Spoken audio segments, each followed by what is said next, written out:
મારું નામ સમીર ચૌહાણ, રાજકોટ શહેર ઉપપ્રમુખ।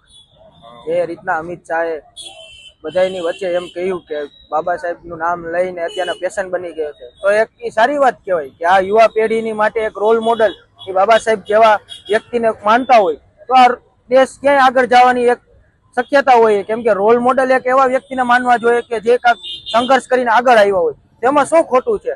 એવા અમિત શાહ એમ કે ભગવાનનું નામ લેવું કે બાબા સાહેબનું નહીં, તો એ બાબા સાહેબે આપણે સંવિધાનને બધું આપેલું છે કે જે આ દેશ એના ઉપર ચાલે છે, જેના સંવિધાન ઉપર ચાલે છે। એટલે એ બાબતમાં જો અમિત શાહ એવી રીતના કહેતા હોય તો અમિત શાહને એકવાર માફી માંગવી જોઈએ કે ના, બાબા સાહેબ આંબેડકર એક દેશ અને યુવા માટે એક રોલ મોડલ છે, એ વાત સાચી છે। એમ આજનો કાર્યક્રમ એ છે કે જો અમિત શાહ માફી માંગે અને રોડ ઉપર આવીને અમે વિરોધ પ્રદર્શન કરીથી જો માફી નહીં માંગે તો આવનારા દિવસોમાં આનાથી ઉગ્રમાં ઉગ્ર વિરોધ થશે। સાંજ સમાચાર ફેસબુક પેજને લાઇક કરો, વિડીયો શેર કરો અને વધુ વિગતવાર સમાચાર માટે sanssamachar.net વિઝિટ કરો।